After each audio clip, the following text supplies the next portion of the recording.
You're watching PEGRI TV, Rhode Island's public access channel.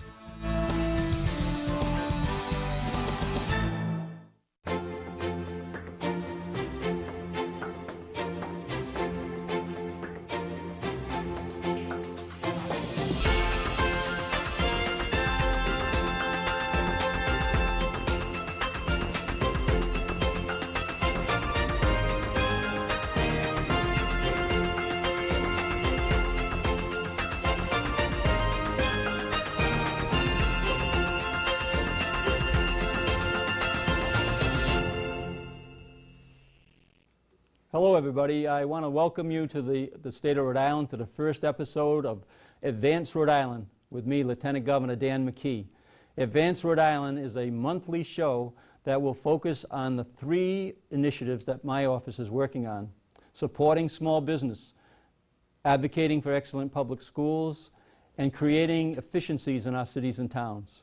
Each month we will bring in guests who have first-hand experience in these areas. The idea behind the show is to create a forum to highlight the things being done in Rhode Island and the things that we need to do in Rhode Island to make our state stronger. This show will also be my office's way of giving a voice to a large group who have not had a voice before. You can join in the conversation by following me and the show on Twitter at LG Dan McKee using the hashtag Advance Rhode Island, or on Facebook at facebook.com/LG Dan McKee. The guest on this month's show, who we will meet in just a minute, are business owners I met during the 39 Cups of Coffee tour.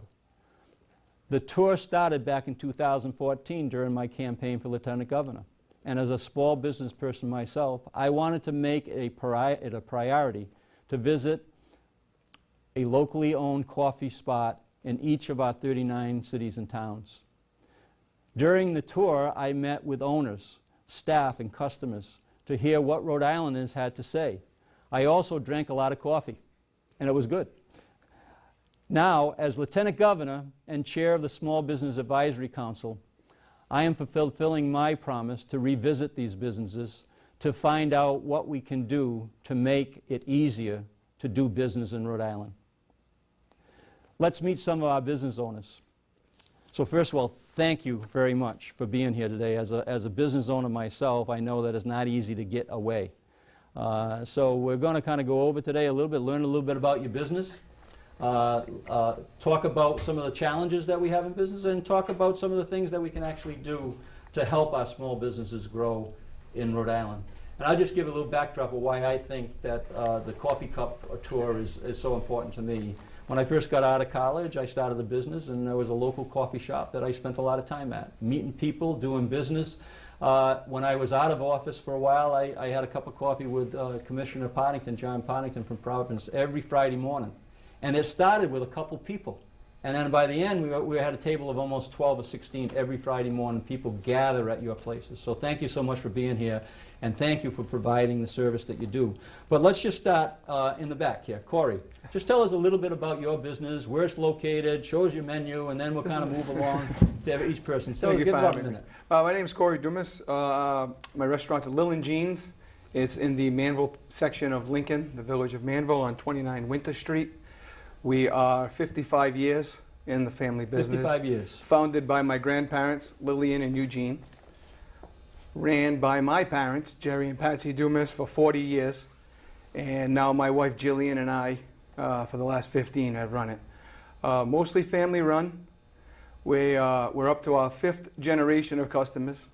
Nice. Just starting the 5th generation on some people. It's been a lot of very supportive over the years. We had the mills when my grandparents first started out, and all the locals came in. Since then, things have changed a little bit. We rely on surrounding neighborhoods to come in, but they're very loyal, and we're very appreciative of that. Well, Cory, thanks for being here. Thank you for having me. Rich, tell us a little bit about Richmond.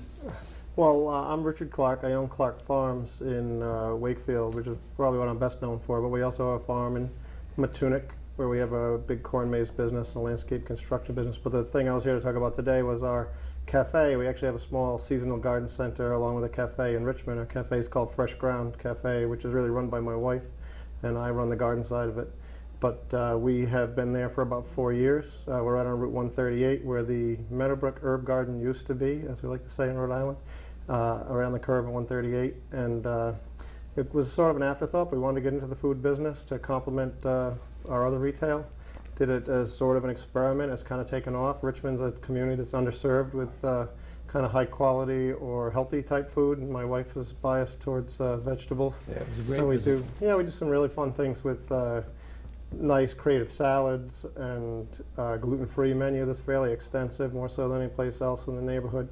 And we have a really good loyal following. Richmond is a town, I think it's a little misunderstood, but a really progressive town that's in a growth phase. There's a lot happening there, and it's been a good place for us to kind of fill a vacuum. So that's Well, what thanks for we've been being doing. here today. And one of what we're going to see is we're going to build these bridges between different communities in the state of Rhode Island in a way that says that all our small businesses are important regardless of where they locate or how big the populations they serve. Ken, give me a little overview. We're down there in South Kingstown. My name is Ken Tesser. Ken, yeah, Phil's. That's right, Phil's. Yeah, right? I get that all the time. Yeah, I'm Sometimes sure. I just go with it. Well, yeah, it's the hat. It's the hat. Yes. I know. It's the name. But we've been in business for over 50 years. Obviously not myself, but I've owned it for about 19 years now. We started off just a diner. It's kind of an institution in town. We get the grandfather, the son, the grandchildren. They've all went to URI. They all go to Phil's. I'm actually a neighbor of Clark Farms, right around the corner there. There you go. Yep. About 5 years ago, I bought the property. We used to just do breakfast and lunch. Now we do breakfast, lunch, and dinner. I put in a rooftop restaurant bar over the adjacent building. And I also brought a theater to town, the CTC. Is behind the property, which is a nice touch to Main Street, just trying to bring some life to the Main Street. Ken, thanks for being here. And give me a little bit overview of what's happening, Greg, at the Olneyville, New York system. Well, my name is Greg Stevens. I'm fourth generation owner of Olneyville, New York system. We've been in business 70 years. 70. This year was Nice. our 70th year. My sister and I have been running it. We are open lunch till late night. We serve Rhode Island's famous hot wieners, coffee milk, and all the other things that we've pretty much kept the same all these years. Our secret is keeping it the same, keeping it consistent, and we've hopefully been doing that successfully for a lot of years. I personally have been there 40 years myself. Lunch to late night. You're such a young guy. You know, it's my healthy diet. Yeah, the healthy diet. That's There you right. go. And we talk about customer bases. We serve the neighborhood. We serve people that grew up in the neighborhood. We serve, Providence has become a true food destination. People come from all over to come to Providence restaurants. So we're proud of what we do. We feel we're a part of that draw. And we've had a great year so far this year as well. And we just want to keep it going. Well, Greg, thank you for being here. My pleasure. Jim, tell me a little bit about my second home, because we ran a business up in Woonsocket for 30 years. I can say, I think they're part of, when we run these businesses, spend that much time, they become if they're not a home community, they become our second home. So tell us a little bit about the Patriot Diner. My name is Jimmy Kypreos. Yes. My family owns the Patriots Diner. We have owned it for the past 6 years now. We're open 24/7. 24/7. 24/7. We serve everybody from CVS, because they're open, they do the same thing 24 hours a day. The police department, we work a lot with them. Fire department. We serve breakfast, lunch, and dinner. And we enjoy being in Woonsocket, Rhode Island. Yeah. So when CVS expanded, that was a pretty good thing. That for was you actually guys, pretty right? good, yes. I helped do that as mayor of the town of Cumberland. 600,000 square feet, 1,000 jobs. That helps our businesses, doesn't it? Yes, it does. Yes, It does a it lot. does quite a bit. So, well, thank you for being here. And let's go to Frank at the Green Eggs. Green Eggs in Bristol. Yeah. We're on Tower Plaza off Metacom Avenue. Thanks for having me. Tina and I bought it about 4 months ago, and serving Bristol. Bristol, great spot, a lot of good restaurants, and we had a lot of regulars, and we appreciate everybody coming in. It's breakfast from 6 to 1 and 7 to 1 on Sundays. Yeah, so I can attest to the good food. I've had some good food at every place that I visited, and have had some great conversations. One of the things I wanted to just kind of talk, and maybe we can combine it a little bit, because we'll see how we're doing on the time, but you know, what's challenging our businesses, and what are the type of things that the state could do or local communities could do to help our small business in the state. I'll just give you a kind of quick overview of being as Lieutenant Governor for the last 18 months or so plus. I've seen some pretty good things happen. Our businesses don't no longer pay sales tax on our electric bill, thanks to Governor Raimondo's budget proposal and the General Assembly passing that. And that's saving businesses, depending on the size, but certainly diners that I'm visiting, $150, $200 a month. So that's good money. The health insurance, the unemployment insurance is going to be lowered as a result of the governor's proposal, as well as the General Assembly's approval. And then our office has been tackling the issues that have to do with electric rates. So I wanted to make sure you know that, and our viewers know that. There's ways that you can save on your electric bill that is safe, it's simple, and you save money. And you can go to Empower RI at the Division of Public Utilities, or you go to our website and you can see that, and there's a tutorial right there. But what are some of the things, and maybe we can start with Ken in the back, right? Tell us some of the things that are challenging you right now as a business, and then we'll kind of get into that last piece of what we might be able to do to help. I guess down near me right now, it's Roadworks. We have the windmills, and they're tying the energy in, and they got to run it to the grids, so they're shutting down 108 a lot. Some businesses didn't even know they were doing the work. You couldn't even get into their businesses. They're fully staffed. You can't even get to their business. They're not going to send people home. They're going to stay open. But I mean, there's got to be a way that maybe we can do that work at night. Yes. Not hurt the businesses. Maybe be more proactive with the businesses. Communicate better, and so I think that's let them know what's going on. A great point. The infrastructure improvements are one thing, but how does that impact small businesses? I know that on Broad Street alone in Providence, they put no parking signs right in front of 7 or 8 small businesses, just like yours and mine, and for no really apparent reason. We got that reversed, but why aren't we thinking about those things, right? Doing the work's great. I understand. Yes. You got to do the work. You got to do the construction. That's all a positive thing. But you got to work with the small business. Third shift. Time frame, seasonal. You got to make sure. Seasonal, yes. business. We got to make hay while the sun's shining, right? Something like that. Right. Rich, give us a little idea of some of the things that may be challenging your business. I always like to say that business would be easy if it weren't for the people, and it's somewhat true, but we do struggle quite a bit in all of our businesses with staffing, just getting enough qualified people to apply for the jobs. The truth is, in a lot of small businesses, we just don't have the means to pay the wages that we would like to pay, and to get people to work for the wages we need and to get the quality we need is very difficult. I would say that training is something that I like to think long term, and better training in our schools, and something you brought up when we were conversing earlier about work ethic. How do we help instill a better work ethic in our students? And I say we're very fortunate to have great people, but it's a struggle. It's a constant process of interviewing and hiring and firing and training, and the costs of training and the cost of losing a good employee just can't be measured, and it really hurts us when we lose them, but it's a major cost for us. It's maybe not so tangible, but very significant. Yes, right in that training range, and certainly having the attributes of being a good worker is a learned skill as well, right? For sure. That we should be taking an interest in. Cory, any thoughts on that? No, I agree with that. Being a small diner, we are a stepping stone for a lot of younger people, whether it's waitressing during school or busboy, so just when you get comfortable with somebody, it's time for them to move on. So that's part of the business. That's the nature of it. Well, I'm very fortunate. I've had 3 of the employees have been there a very long time, 15 years, or better. So I'm very blessed with that. As far as the construction, we ran into a heck of a summer. We had 3 or 4 different roads right around the restaurant that were closed, and luckily, thankfully, our customers found a way, because we had a great summer. So, I'm blessed with that. But it would have been nicer to do maybe one little piece at a time, so you didn't have to go literally 10 roads down, cut over, park over, walk over. Any challenge, any time that things are not 100% smooth is always a challenge to your business. There's always another restaurant. There's always another diner. There's always, so why do if I can't get to you, I'll go somewhere else. Yeah. So we're very, we're thankful our customers are loyal. So those loyal customers are really important They to all keep of us. us in and, business. And you were, and your family was at our racquetball club in Woonsocket, Absolutely. right? I mean, it all goes hand in Loyalty hand. is key. Even when we buy, we try to buy from the same people. We try to stay local. Yeah, that's interesting. Because if small business should support small business, I'm a firm believer in that. Well, I think that's a really important point. You guys are making some really good points that people are going to hear about this, and they're going to watch the show, and they're going to be listening. So thanks for being here. But Greg, give us some of your thoughts on one of those challenges that you're facing. Excellent point about keeping business local.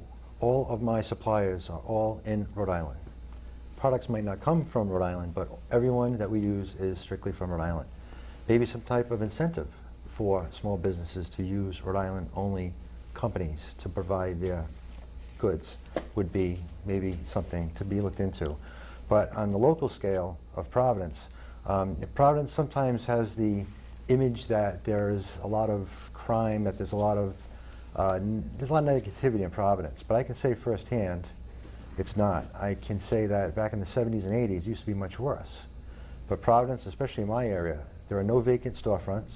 There are not many vacant homes. The police are very proactive. A lot of activity in our area where it didn't exist back in the 70s and 80s, even the 90s. So that's a positive as well. And one more thing, the 610 connector, we talk about Roadworks.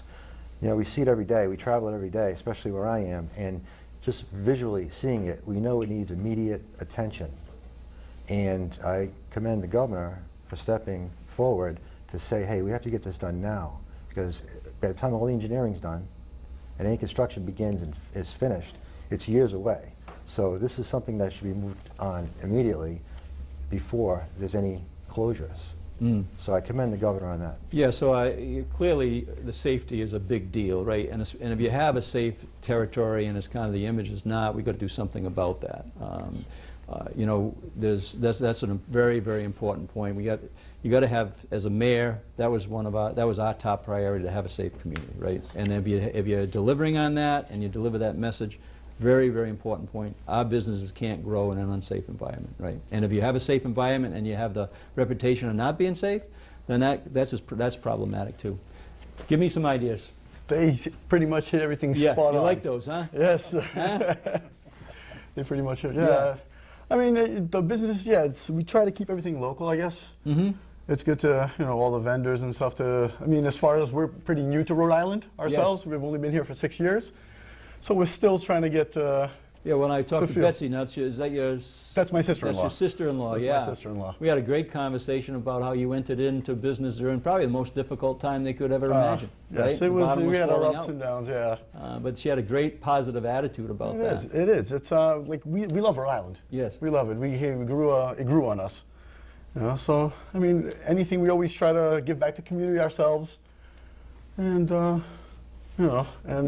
we're still learning, in the process of still learning more things every day. 24 hours a day, that's not an easy one. No. That's not an easy one to manage, Frank.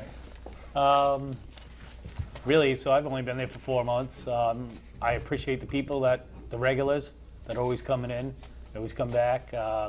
New kids from Roger Williams, that's huge. They're, sessions in, they're coming around. Starting off, state of Rhode Island was great. Had some problems with utilities, just things we had to work out, and would have been nice if we knew everything ahead of time, just to make things easier. Get Easier a for the punch next list of person. some A sort so you punch can go list, through it. Exactly. But besides that, everything Yeah, seems to be going pretty good for us right now. great. So let's just talk about, I think we still have a few more minutes, so let's just talk a little bit about some of the things that, as a lieutenant governor, we're doing the Small Business Advisory Council, and we had a very important vote at the meeting earlier this week, which we're going to make sure the Small Business Advisory Council first has small businesses on it, which would probably be a good idea, and those small businesses would have a vote on what we're actually thinking about as being good things to do, right? And the other thing is that we're going to focus that Small Business Advisory Council on existing businesses. I know around, and also being a business, it's nice to give incentives to new businesses, or even the big fish, that type of thing. What we talked about, how important the bringing those big companies in is to our small business, but we're going to be focusing on the small businesses that currently exist in the state of Rhode Island, and there's about 95,000 that actually exist. So that's a big chunk that we can really build an economy off of. So if you were to say to the advisory council or to me, what are the type of things you're thinking about? And it's simple, basic. Maybe we can start. We'll start here. And maybe we want some idea here. Okay, Greg, give me a thought. What can I be working on as a lieutenant governor so that we can deliver the messages to the decision makers, whether they're local or state in regulation, or to the General Assembly or to the governor's office? Incentive for local businesses and restaurants to use in-state purveyors, in-state companies for their goods and services. Okay, good. That's a good one. Jim, any thoughts, or you're still looking for ideas? I'm still here? looking for ideas. Maybe a little tax breaks to bigger companies so they can actually have more workers coming in. Maybe. That was interesting. I was with someone yesterday with some bankers, and they were talking about how important it is that we do bring in people who are big job creators, so that our small businesses can thrive. I think that's a really good point, and I think that we overlooked that. I think you can have both. You don't need to necessarily be just focused on the big company and then ignore the small business company, but I think you can work on both. You should be able to satisfy that need to bring in a big company, like we did when we did a 600,000 square foot expansion in Cumberland for CVS, and I know that helps our small businesses a lot. It does. It helps us a that's lot. a good point. Let's not turn our back on the need for us to create these job creation strategies, but let's not turn our back on the small businesses. Frank? Like we talked about before, a punch list to make it easier for somebody else to come into it would be great. Some way Nice. to a starting point, Nice.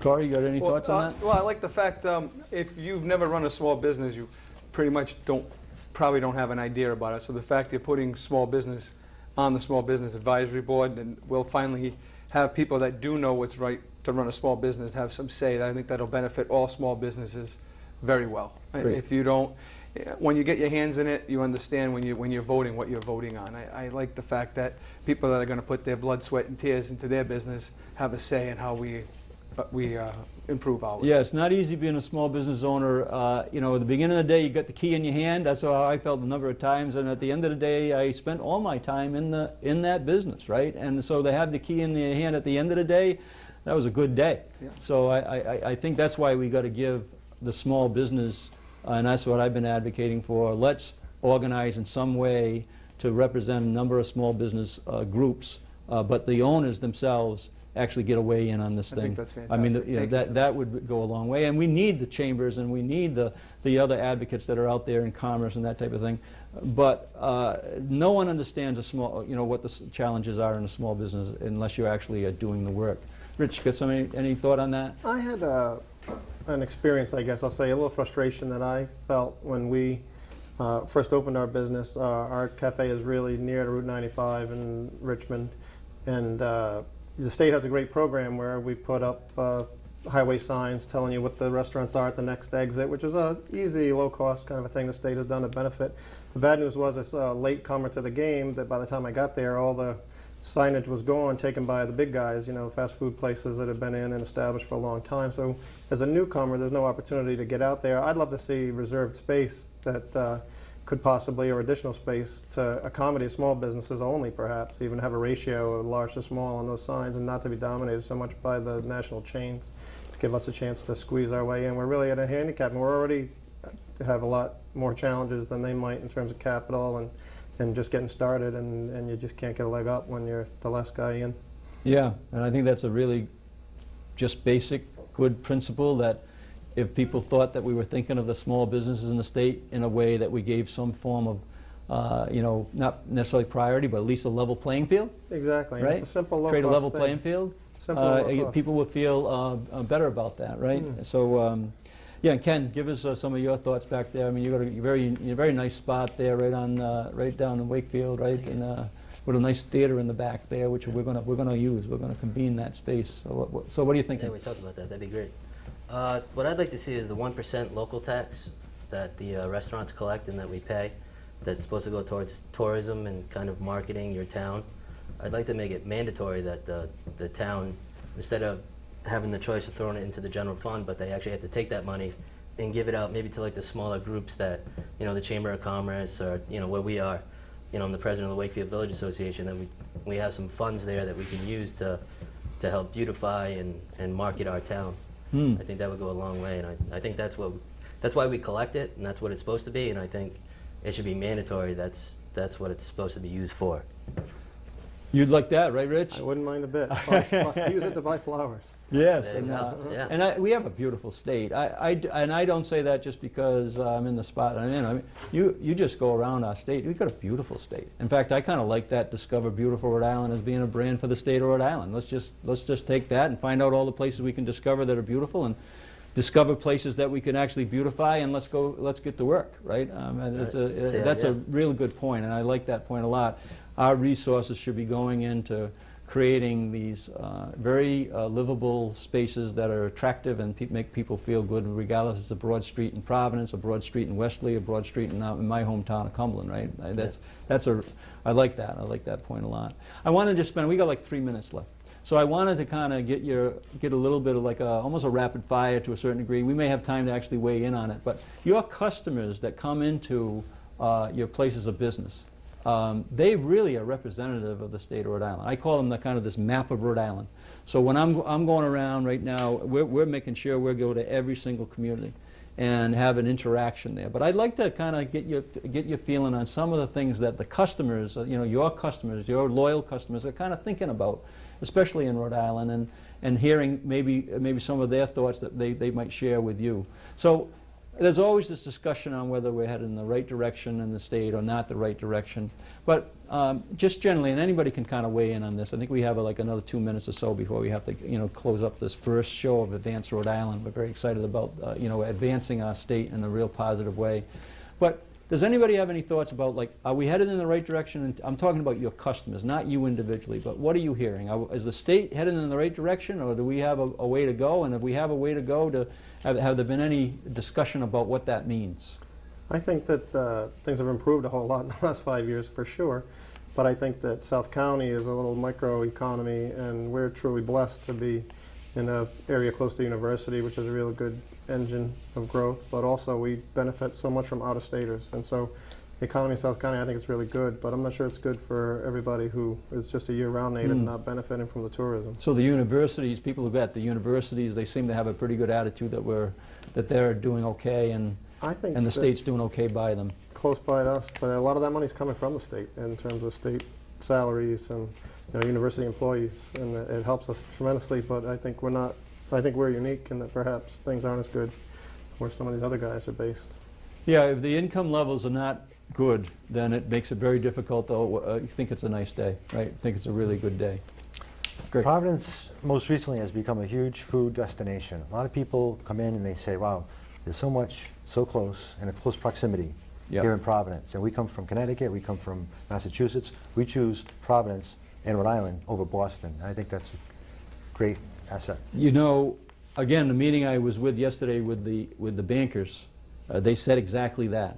They said Rhode Island is this really good place to go, and it's getting very expensive in Boston. And there's areas of Connecticut that are struggling. As I said before we opened up, they're really thinking that somehow that we're getting an advantage over them. At least that's how they're campaigning in their campaigns, that Rhode Island is getting an advantage over Connecticut right now. So we've got to keep that momentum going. But that's a really good point to make. I hear it all the time. So we're going to wrap this up. I got like 30 seconds here. I want to thank you for being here today. Advance Rhode Island. I encourage anybody out there that's watching this show that has an interest in advancing our state, join in with me, Lieutenant Governor Dan McKee, and we're going to work very hard to make sure that Rhode Island is advancing in the right direction. So thank you all for being here today. Thank you for having us. Thank you.